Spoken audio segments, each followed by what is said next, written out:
দলগাঁৱত হাহাকাৰ পৰিস্থিতি। উমৰাংচৰ কয়লাখনিত আবদ্ধ 3জনকৈ লোক। উমৰাংচৰ কয়লাখনিত আবদ্ধ বগৰীবাৰীৰ 2জনকৈ লোক। বগৰীবাৰীৰ আবদ্ধ মুস্তাফা শ্বেখ, হুছেইন আলী, জাকিৰ হুছেইন। ইফালে দলগাঁৱৰ শিয়ালমাৰী খুটিগাঁৱৰ জাকিৰ হুছেইন। দৰঙৰ দলগাঁৱৰ মুঠ 3গৰাকী শ্ৰমিক আবদ্ধ হৈ আছে উমৰাংচৰ কয়লাখনিত। প্ৰশাসনে সম্পত্তিও তেওঁলোকৰ কোনো অৱস্থাৰ খবৰ দিয়া নাই যদিও পৰিয়ালৰ লোকে ইতিমধ্যে মৃত্যুৰ খবৰ লাভ কৰিছে। কয়লাখনিত আবদ্ধ জাকিৰ হুছেইনৰ বয়স 35 বছৰ, দেউতাকৰ একমাত্ৰ সন্তান। জাকিৰ হুছেইনৰ পৰিয়ালত আছে 2গৰাকী 9 আৰু 14 বছৰ বয়সৰ মেধাৱী কন্যা সন্তান, পত্নী আৰু বৃদ্ধ মাক। আবদ্ধ শ্ৰমিক জাকিৰ হুছেইনৰ পৰিয়ালৰ লগতে সমগ্ৰ অঞ্চলজুৰি শোকাকুল পৰিৱেশ। শ্ৰমিকসকলক ক্ষিপ্ৰতাৰে উদ্ধাৰ কৰিবলৈ অসম চৰকাৰক দাবী স্থানীয় ৰাইজৰ। ক্ষতিপূৰণৰ দাবী জনাইছে পৰিয়াল তথা ৰাইজে। তেখেতে 4 নম্বৰ শিয়ালমাৰী বাসিন্দা হয় জাকিৰ হুছেইন, দেউতাকৰ নাম মধু শ্বেখ। তেখেতে যোৱা সপ্তাহত ঘৰৰ পৰা মেঘালয় সীমাৱৰ্তী অসমৰে কয়লাখনিত কাম কৰিবলৈ গৈছিল। কাম কৰিবলৈ যোৱাৰ পিছত আমি যোৱাকালি শুনা পালোঁ, মানে ৰাতিপুৱা 9টামান বজাত খবৰ পালোঁ যে তেখেতৰ জোলত পানী সোমাইছে, পানী সোমাই আবদ্ধ হৈছে, ওলাব পৰা নাই। তেতিয়া আমি গম পোৱা নাছিলোঁ যে তেখেতে ওলাব পৰা নাই বুলি, বহুত মানুহ ফচি আছে বুলি কৈছে। যেতিয়া আমি ৰাতি নিউজ লাইভৰ এটা দিছে, লিষ্ট বনাই পঠাইছে। লিষ্টত তেখেতৰ নাম আছে জাকিৰ হুছেইন মধু শ্বেখ, 4 নম্বৰ শিয়ালমাৰী। কথা হ'ল আমি মৰ্মান্তিত।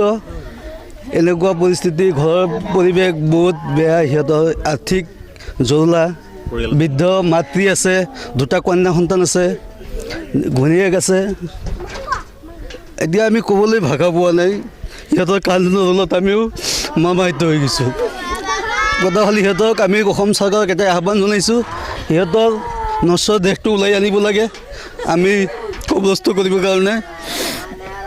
2টা কন্যা সন্তান কান্দি কান্দি একদম ভাগৰি পৰি আছে দেউতাকৰ কাৰণে। আমি স্থানীয় ৰাইজ হিচাপে আমিও বহুত দুখ পাইছোঁ। ইমান এটা দুখীয়া পৰিয়ালৰ কামৰ সূত্ৰে গৈছে, এনেকৈ আবদ্ধ হৈ আছে। আমি অসম চৰকাৰক আহ্বান জনাইছোঁ, হিমন্ত বিশ্ব শৰ্মা ডাঙৰীয়াক তেখেতক ওলাই আনিবৰ কাৰণে যথাযথ ব্যৱস্থা কৰিব লাগে। আৰু পৰিয়ালটোক এটা কিবা আৰ্থিক সাহাৰ্য দিবৰ কাৰণে আমি অনুৰোধ জনাইছোঁ। একদম দুখীয়া পৰিয়াল, আপোনালোকে দেখা পাইছে, ঘৰ বাৰীৰ অৱস্থা নাই। 2টা কন্যা সন্তান পঢ়াত বহুত ভাল, বহুত চোকা। ছোৱালী 2টা পঢ়াত একদম চোকা। এটা ক্লাছ 7ত পঢ়ি আছে আৰু এটা ক্লাছ 4ত পঢ়ি আছে। কি ক'ম, ক'বলৈ ভাষা নাই এতিয়া আৰু। 4 নং শিয়ালমাৰী গাঁৱৰ জাকিৰ হুছেইন এগৰাকী শ্ৰমিক। তেখেতে যোৱা মঙলবাৰে উমৰাংচুং আছাম কোৱাৰী গৈছিল, কয়লাখনিত গৈছিল। যাই পেলাই তেখেতে কাম কৰাৰ অৱস্থাতেই কয়লাখনিত আবদ্ধ হৈ পৰে বুলি আমি শুনিব পাৰিছোঁ। পৰিৱেশ খুবেই শোকাকুল পৰিৱেশ এটা সৃষ্টি হৈছে। ঘৰৰ অৱস্থা খুবেই বেয়া। তেওঁৰ এগৰাকী স্ত্ৰীৰ লগতে 2টি কন্যা সন্তান আছে, 14 বছৰ বয়স, 8-9 বছৰ বয়সৰ 2গৰাকী কন্যা সন্তান। এতিয়া এই মানুহজন শ্ৰমিকজন সেই কয়লাখনিত আবদ্ধ হৈ পৰিছে। গতিকে মই অসম চৰকাৰক বা মাননীয় মুখ্যমন্ত্ৰী হিমন্ত বিশ্ব শৰ্মা ডাঙৰীয়াক অনুৰোধ জনাইছোঁ যাতে শ্ৰমিকসকলক উদ্ধাৰ কৰাৰ কাৰণে তেখেতে পদক্ষেপ গ্ৰহণ কৰে আৰু এই শ্ৰমিকসকলক যাতে নিজৰ ঘৰলৈ পঠিয়াই দিয়াৰ প্ৰেৰণ কৰা, নশ্বৰদেৱ প্ৰেৰণ কৰাৰ যাতে ব্যৱস্থা গ্ৰহণ কৰে।